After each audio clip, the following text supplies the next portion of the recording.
प्रिय विद्यार्थियों, आपके लिए वास्तविक संख्या का एक चैप्टर स्टार्ट करते हैं। 10th क्लास का है वास्तविक संख्या, रियल नंबर, जो अपना NCERT का है। इसके अंदर सबसे पहले आपको मौखिक बातें बता देता हूँ। आपको नोट्स वगैरह अच्छे से अच्छे लिखवाएंगे, आपको बताया जाएगा हर एक चीज़ एग्ज़ाम में कैसे करना है, कैसे क्या करना है। 100 से 100% आपको एक्यूरेट करवाएंगे मैथ के नोट्स। अब देखो, पहले वास्तविक संख्या के बारे में से पहले कुछ बातें आपको बता देता हूँ। प्राकृत संख्याएं, आपने प्राकृत संख्याएं पीछे छोटी क्लासों में भी पढ़ा है। प्राकृत संख्याएं कौन सी होती है? तो देखो, प्राकृत संख्याएं कौन सी होती है आपको पता है? जो संख्याएं गिनी जाती है उन्हें प्राकृत संख्या कहते हैं। जैसे 1, 2, 3 अनंत तक चलती है, ये प्राकृत संख्या होती है।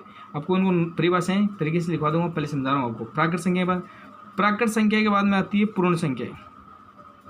कौन सी आती है? पूर्ण संख्या। अगर प्राकृत संख्या में 0 शामिल कर दें, क्या शामिल कर दें?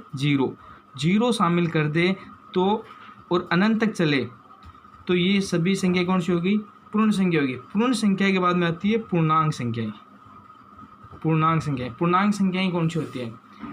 वे संख्याएं जो धनात्मक और ऋणात्मक दोनों शामिल हो उन्हें पूर्णांक संख्या कहते हैं, और इसे Z से दर्शाया जाता है। पूर्णांक संख्या देखो, जैसे कि मान लो 0, 1, 2, 3 इधर प्लस तक चलती है, और इधर 1, 2 ये माइनस चलेंगी, 3 यहाँ अनंत तक चलती है।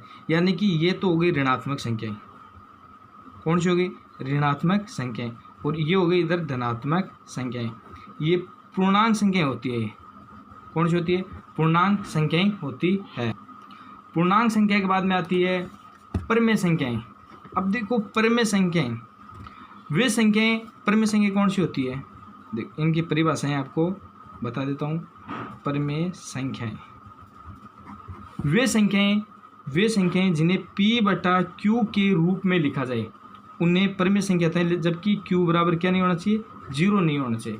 अपरिमेय संख्या कौन सी होती है? वे संख्याएं, अपरिमेय संख्या, इसके अपरिमेय संख्या होती है। अपरिमेय संख्या देखो, वे संख्याएं जिन्हें P/Q के रूप में नहीं लिखा जाओ, जबकि परिमेय संख्या होती है P/Q के रूप में लिख सकते हैं। देखो, परिमेय संख्या कौन सी होती है? ये 0, 1, 2 इधर माइनस, यानी कि ये इसके नीचे अपन 4, 2 कुछ भी लिख दो आप, आंसर है वो अपरिमेय संख्याएं। पाई एक अपरिमेय संख्या है। √3, √2, √4 ये सब क्या हो गई? ये अपरिमेय संख्या हो गई, और ये परिमेय संख्या है। अब इनकी डेफिनेशन बता। इसके बाद में आती है वास्तविक संख्याएं। पर वास्तविक संख्याएं कौन सी होती है? जिसको रियल नंबर बोलते हैं। वास्तविक संख्याएं, जिसको आप क्या बोलते हो? रियल नंबर बोलते हो। अब वास्तविक संख्या, परिमेय संख्या और अपरिमेय संख्या के समूह को वास्तविक संख्या बोलते हैं। परिमेय और अपरिमेय संख्या के समूह को क्या बोलते हैं? वास्तविक संख्या कहते हैं। अब इनकी परिभाषा देखो आप। अब नोट्स बनाना अच्छे से आपको, और ये देख लेना। देखो, वास्तविक संख्याएं चैप्टर का नाम है। प्राकृत संख्या क्या होती है? Natural number. गिनती वाली संख्याएं प्राकृत संख्याएं कहलाती है, जैसे कि 1, 2, 3, 4 आदि। प्राकृत संख्याओं को n द्वारा प्रदर्शित करते हैं। इसके बाद देखो आप, पूर्ण संख्याएं, जिसको होल नंबर बोलते हैं। क्या बोलते हैं? Whole number. प्राकृत संख्याओं के समूह में यदि शून्य और मिला दिया जाए तो हमें पूर्ण संख्याओं का समूह प्राप्त होता है। जैसे 0, 1, 2, 3, देखो ये तो प्राकृत संख्या है, इसमें क्या मिला दिया? 0 मिला दिया। 0 मिलाने से क्या हो गई? पूर्ण संख्या हो गई। नाम भी छोटा, पूर्ण, 0 मिला दिया। ऐसे याद करने की ट्रिक है। पूर्ण संख्याओं को W द्वारा प्रदर्शित करते हैं। इसके बाद देखो आप, पूर्णांक, जिसको इंटीजर बोलते हैं। पूर्ण संख्याओं के समूह में यदि प्राकृत संख्याओं की ऋणात्मक अंक और मिला दिया जाए हमें पूर्णांकों का समूह प्राप्त होता है। मैंने कहा था ना आपको, देखो 0 है, ये कौन सी है? 0। इसमें इधर वाली तो हो गई प्राकृत संख्या है, इधर ऋणात्मक प्राकृत संख्या हो गई। इन दोनों के ये तो इधर वाली तो होगी ऋणात्मक संख्या है, और इधर वाली धनात्मक संख्या है। इसको Z जर्मनी शब्द हेलियन से लिया गया था, जिसका अर्थ है गिनना, इसलिए बना है। और ये आपके सामने है, ये संख्याएं हैं। अब जैसे कि देखो मान लो -4 3 2 अनंत तक करे और इधर भी प्लस तक अनंत तक चलेगी, ये ऋणात्मक संख्या हो गई, ये धनात्मक संख्या हो गई। अब इसके बारे में देखो आप, धनात्मक पूर्णांक पॉजिटिव इंटीजर, शून्य से बड़ी पूर्णांक संख्याएं हैं। जो धनात्मक पूर्णांक होती है वो शून्य से बड़ी है, देखो शून्य से तो बड़ी है 1 2 3 4, ये सब शून्य से तो बड़ी होती है। और इसके बाद देखो आप ऋणात्मक पूर्णांक, शून्य से छोटी पूर्णांक संख्या, देखो शून्य से बड़ा होता है। अब जैसे कि देखो आप यहाँ देखो आप 0 बड़ा होता है, ये माइनस, इसका मतलब 0 बड़ा होता है, ये छोटा होता है, और 1 और ये 0 से बड़ा होता है, या इधर वाली बड़ी हो गई 0 से और इधर वाली छोटी हो गई। जैसे -4 और 4, इन दोनों में बड़ा कौन है? तो बड़ा तो यही है, -4 0 और 4। अब इनमें सबसे बड़ा कौन है? सबसे बड़ा ये है। और सबसे छोटा कौन है? सबसे छोटा ये है, ये बीच में हो गया। समझ में आ गया आपको? अगर कोई दिक्कत हो तो कमेंट करना आप, आपकी हर प्रॉब्लम बताई जाएगी। देखो शून्य न तो धनात्मक पूर्णांक होता है, न ही ऋणात्मक पूर्णांक होता है। इनको लिख लेना कॉपी के अंदर अच्छे से। शून्य न तो धनात्मक पूर्णांक होता है, न ही ऋणात्मक होता है। परिमेय संख्याएं, अभी मैंने बताया था, जो संख्याएं P/Q के रूप में लिखी जा सके, जहाँ P और Q पूर्णांक हैं तथा Q शून्य के बराबर नहीं हो, परिमेय संख्या कहलाती है। क्या कहलाती है? परिमेय संख्या। देखो 3/4, 4 0 1 5/7, ये सब P/Q के रूप में। अब एक के नीचे एक लिखे तो P/Q होता है। अब जैसे कि देखो मानो आप यहाँ है 0 के नीचे 1 लिख सकते हैं, तो आंसर तो 0 आएगा ना। 3/2, अब 3/2 ये परिमेय संख्या तो है, P/Q के रूप में लिख रहे हैं ना। अगर मान लो 5 है, आप कहोगे इस तरह की ये 5 कैसे हो गई? इसके नीचे 1 मान सकते हैं, इसमें भाग देंगे तो 5 ही आएगा। इसका मतलब ये परिमेय संख्या तो है ना, ये सब क्या है? परिमेय संख्याएं हैं। अब है अपरिमेय संख्याएं। देखो सभी अपरिमेय संख्याएं, जो संख्याएं P/Q के रूप में नहीं लिखा जा सके, जो संख्याएं P/Q के रूप में नहीं लिख जा सके, उन्हें अपरिमेय संख्या कहते हैं। अब देखो पाई, √2, √3, √5, ये सब क्या होता है? पाई का मान होता है 3.14, है ना। ये अपरिमेय संख्या आ गई। वास्तविक संख्याएं, परिमेय संख्याएं तथा अपरिमेय संख्या के समूह को क्या कहते हैं? वास्तविक संख्या कहते हैं। आपको हर एक छोटी से छोटी चीज़ बताएंगे, छोटी से लेकर बड़े, कहते हैं ना, 0 से हीरो बनाएंगे आपको। आप इस चैनल के साथ जुड़े रहना, आपको हर एक समस्या बताई जाएगी। अब देखो इसके अंदर यूक्लिड विभाजन प्रमेय। अब आगे अपना नेक्स्ट पॉइंट आता है यूक्लिड विभाजन प्रमेय। अब यूक्लिड का अर्थ क्या होता है, फिर प्रेमिका का अर्थ क्या होता है, इन सब के बारे में बताएंगे आपको। तो अभी आपको डिफिनेशन लिखवा देंगे और बता देंगे। देखो प्रेमिका का एक सिद्ध किया कथन होता है, इसे एक अन्य कथन को सिद्ध करने का में प्रयोग किया जाता है। अन्य कथन को सिद्ध में प्रयोग करने में किया जाता है इसको। देखो इसकी डिफिनेशन बता। प्रेमिका का अर्थ क्या होता है? प्रेमिका एक सिद्ध किया हुआ कथन होता है और इसे एक अन्य कथन को सिद्ध करने में प्रयोग किया जाता है, सिद्ध करने में किया जाता है। यूक्लिड विभाजन प्रेमिका क्या होती है? यूक्लिड विभाजन प्रेमिका क्या होती है? दो धनात्मक पूर्णांक a और b, दो धनात्मक पूर्णांक होते हैं a और b, दिए रहने पर एक ऐसी अद्वितीय पूर्ण संख्याएं q और r विद्यमान हैं, a बराबर bq प्लस r, जहाँ शून्य r से छोटा हो, बराबर हो, या r और b। इसके बारे में समझा देता हूँ, आप देखो कैसे, वो समझो आप। सबसे पहले आप देखो, जैसे कि किसी भी संख्या में भाग देते हैं अपन, मानो आप भाग दें 5 में, अपन ने 2 का भाग दिया, 2 का भाग देंगे 2 एकम 2, 2 दूनी 4, या 1 आ गया, माइनस करेंगे 5 में से 4 गया, कितना बच गया? 1। अब इसमें आप क्या समझते हो? यहाँ समझते हो कि अपना जो शेषफल है, ये शेषफल है, क्या ये शेषफल है, ये अपना भागफल है, और ये अपना भाजक है, और इसे अपन बोलते हैं भाज्य। क्या बोलते हैं? भाज्य।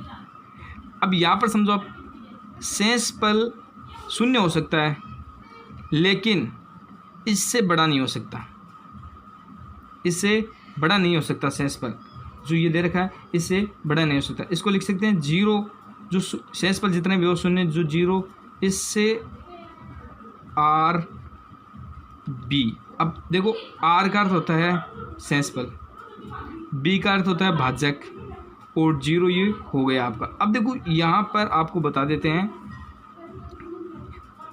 अब देखो आप जीरो बड़ा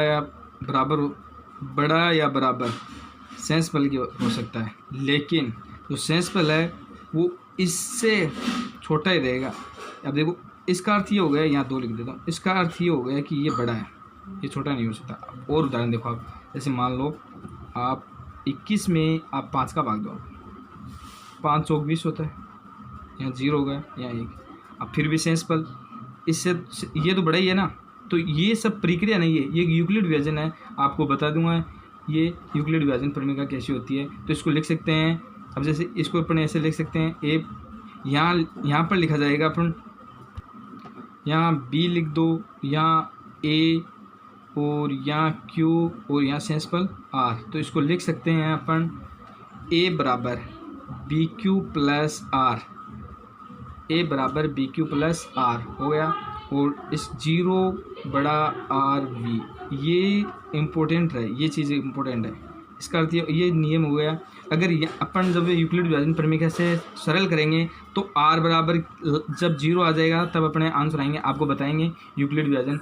इसके बाद में आपको यूक्लिड विभाजन एल्गोरिथम बताते हैं। अब देखो यूक्लिड विभाजन एल्गोरिथम का अर्थ क्या होता है और ये पूरी यूक्लिड विभाजन का अर्थ क्या होता है अभी बताते हैं आप। यूक्लिड विभाजन एल्गोरिथम, देखो अब एल्गोरिथम की डिफिनेशन है, ओनली एल्गोरिथम क्या होता है। एल्गोरिथम सुपरिभाषित चरणों की श्रृंखला होती है।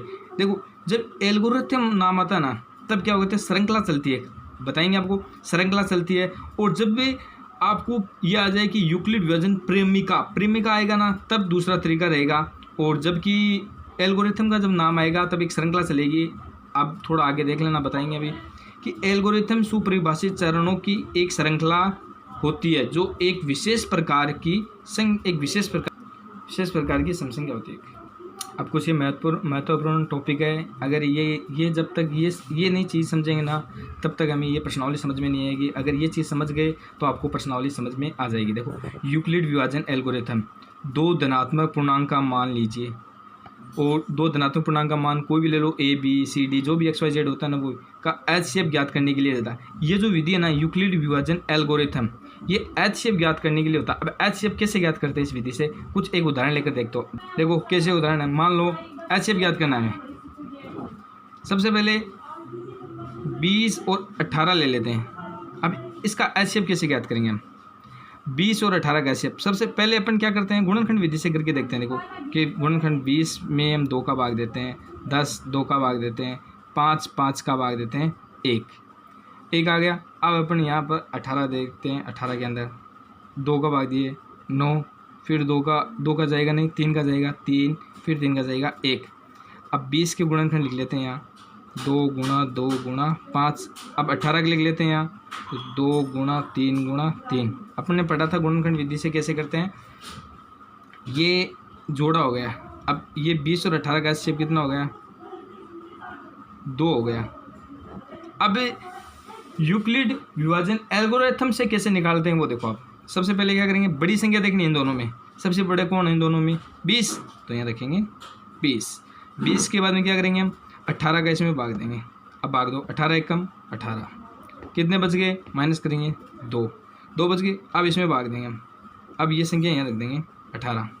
अब इसमें भाग दो आप, तो पूरा ज़रा 18, ये 9 बार गया, तो कितने बच गए 18, क्या बच गया 0। यहाँ R शेष पल हो गया ना, R बराबर क्या हो गया, शून्य हो गया।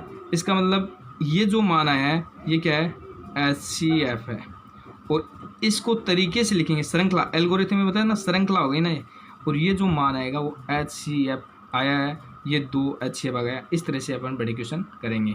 आगे देखते हैं। अब ये आपका समय बर्बाद ना हो इसलिए मैंने ये पहले से आपके लिए लिख रखा है। जो क्वेश्चन आएगा वो भी इस तरह से लिखाएंगे और आपको समझाएंगे हर एक चीज़। कहीं पर भी दिक्कत हो कमेंट करना। अब ये नियम है तो इसको वीडियो को पॉज करके आप इन नियमों को लिख लेना। चरण है 1 2 3, आगे भी होगा जब तक R बराबर 0 ना हो। तो इसलिए देखो ये लास्ट चरण देख, तो इस प्रक्रिया में तब तक जारी रहना है जब तक शेषफल शून्य प्राप्त हो जाए। शेषफल क्या हो जाए? शून्य। इस स्थिति में हमें प्राप्त भाजक ही वांछित अवक्षेप होता है। जैसे कोई भी ले लो, मान आई बराबर सी बराबर जो भी डी क्यू प्लस आर, वही है ए बराबर बी क्यू प्लस आर, अभी लिखवाया था ना आपने पीछे वाला, वही है। और ये श्रृंखला आपकी इस तरह से श्रृंखला चलती रहेगी और जहाँ अंत में क्या रहेगा? शेषफल। ये नोट सब बहुत ही शानदार बने गए। नोट देखो आप, इसके अंदर क्या है, यहाँ यूक्लिड विभाजन परिमेय एल्गोरिथम केवल धनात्मक पूर्णांकों के लिए ही लिखा गया है, परंतु लागू किया जा सकता है, लेकिन हम इस तथ्य पर विचार नहीं करेंगे। आप समझ गए ये डिफिनेशन? समझदार बच्चों आप समझ लेना। कल से आपकी प्रश्नावली स्टार्ट करते हैं। कमेंट करके बताना जो चीज़ समझ में नहीं आई वो समझाना। आपको जल्दी इसलिए बताएं, आपको ये जो मैंने पीछे बताई है कुछ परिभाषाएं वो आपको आती है, इसलिए आपका समय बर्बाद नहीं करना चाहता। धन्यवाद। जो समझ में नहीं आया वो कमेंट करना और आगे जारी रखने के लिए भी कमेंट करना, कैसा लगा कैसा नहीं सब बताना। धन्यवाद।